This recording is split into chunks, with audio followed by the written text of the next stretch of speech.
سلام دوستای گلم، امیدوارم که مثل همیشه عالی باشید. امروز اومدیم روستای استاد، روستایی در فاصله 34 کیلومتری جنوب شرقی شهرستان گناباد در استان خراسان رضوی.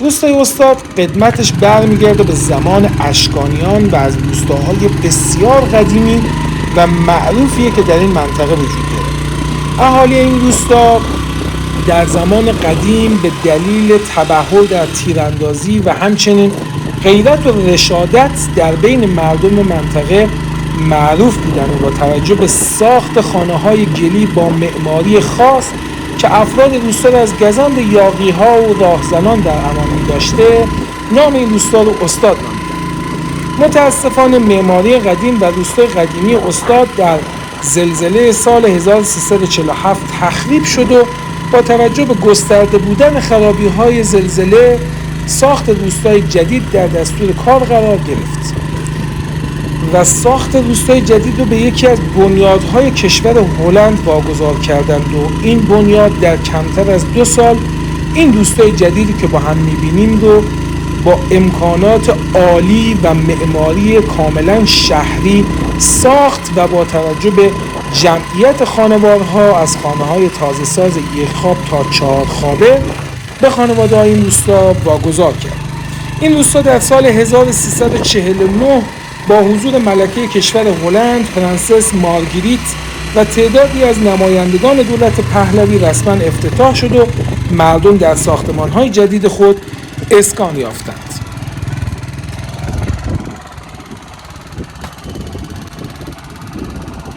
خب این بناها همون بناهای قدیمی روستای قبلیه که توسط زلزله تخریب شد، اما معماری منحصر به فرد و زیبایی داره. بریم با هم ببینیم.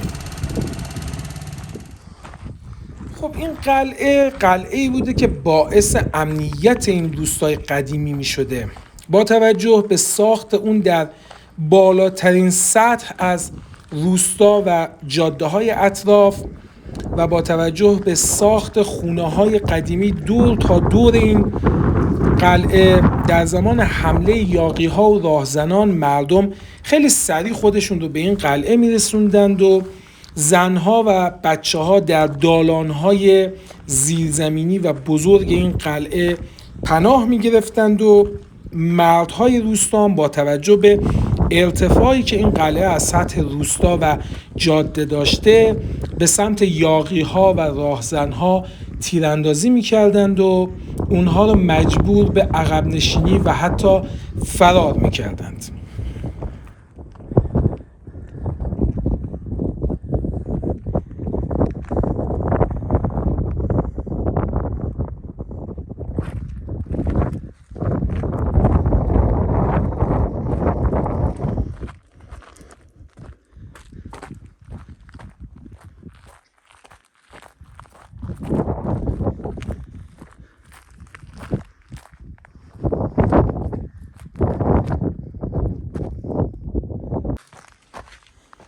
این یکی از اون دالان‌های زیرزمینی و قدیمیه که در زمان حمله یاغی‌ها زنها و بچه‌ها اونجا پناه می‌گرفتند و از گزند دشمنان در امان بودند. متاسفانه این سالها به دلیل ریزش پیاپی اینجا ورودی‌هاش مسدود شده و نمیشه وارد شد.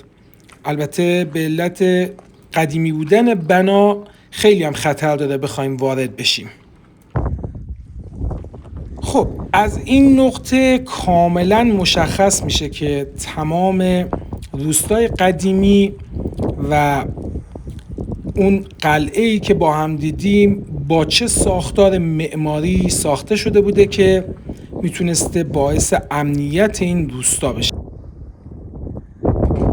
اینا برجک‌هاییه که در بالای قلعه ساخته شده بوده و در زمان حمله یاغی‌ها مردها از این برجک‌ها با توجه به تبحری که در تیراندازی داشتن به سمت اونها تیراندازی می‌کردند. این روستا آب‌انبار و حمام قدیمی داشته که با معماری خاصی در مجاورت هم ساخته شده بوده و آب اول وارد آب‌انبار می‌شده و بعد از آب انبار وارد حمام می شده و آب خروجی از حمام هم وارد زمین‌های کشاورزی می شده. یک معماری خیلی قشنگ و خاصی داشته، بریم با هم ببینیم.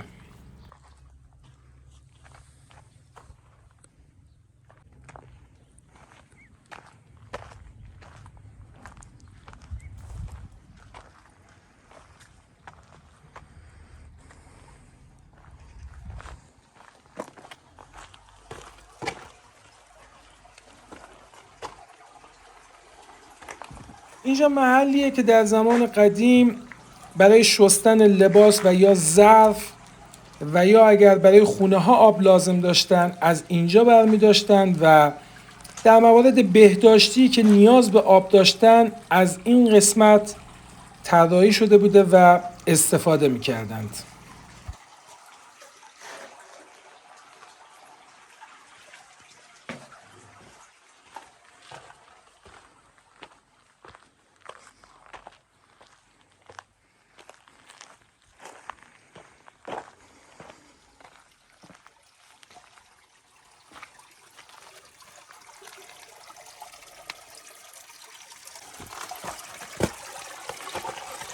اینجا ورودی حمامشه. با توجه به گذر زمان تخریب زیادی داشته، اما میتونیم معماری خاصش رو ببینیم که چطوری از نور طبیعی استفاده میکرده. آب از این بغل میومده و وارد حمام میشده. اینا مسیرایی بوده که طراحی شده بوده برای ورود آب به حمام و اینا هم که میبینید تمام نور حمام با ساختاری بوده که از نور طبیعی استفاده کنه، همینجوری که ملاحظه میکنید و آب وارد اینجا میشده و اینجا حمام بوده و از این طرف هم باز طوری طراحی شده بوده که آب خارج بشه. حالا یک قسمتی هم داره که از این و متاسفانه تخریب شده، نمیشه وارد شد، که قسمتی بوده که قسمت پاشویه بوده و حالت یک حوضچه داشته. بریم اونجا هم با هم ببینیم. اینم که مسیر قنات بوده که وارد میشده آب به حمام.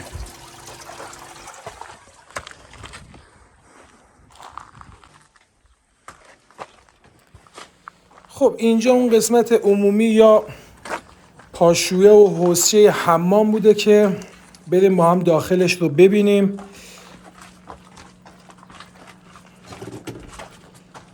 همینجوری که ملاحظه میکنید این کف حالت یک حوض بوده که پر آب میشده و دور تا دور اون می نشستن و حمام میکردن. از این طرف هم که آب خروج میشده و وارد مزارع میشده.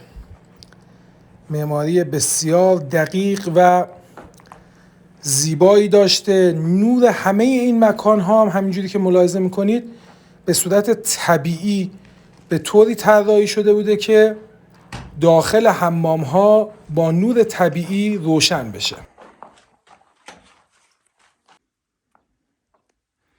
از اینجا به اون قسمت حمام که بهتون نشون دادم راه داشته، ولی با گذر زمان و تخریب متاسفانه راهش مسدود شده و اینجا محل خارج شدن آب بوده. خب یکی از خونه هایی که نسبتاً سالم مونده از اون زمان و بیشتر قسمتاش سالمه رو بریم با هم ببینیم. یک درش که بسته بود اما این ورودیش میشه وارد شد. اولش اینجاها جاهایی ساخته شده بوده برای نگهداری مواد غذایی و میوه و وارد که می شدیم یک میدونگاهیه که دور تا دورش اتاق و انبار و طویله و اینا ساخته شده بوده. این مثلا یکی از اتاقهاش که بسیار سالم مونده از اون زمان و این اطراف هم که میبینید دور تا دور اتاق ساخته شده بوده و به طوری طراحی شده بوده که همه اتاقها از این فضای باز وسط نور بگیره و روشن بشه.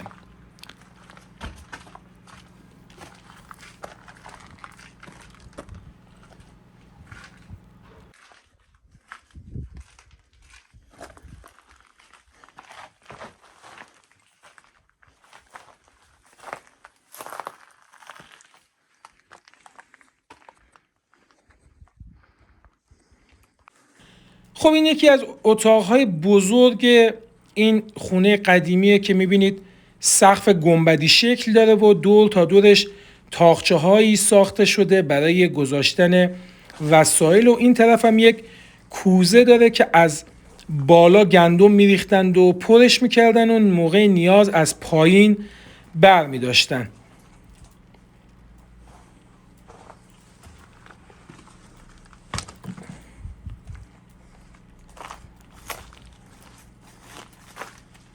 اینم یکی دیگه از اتاقایی که متاسفانه سقفش ریخته.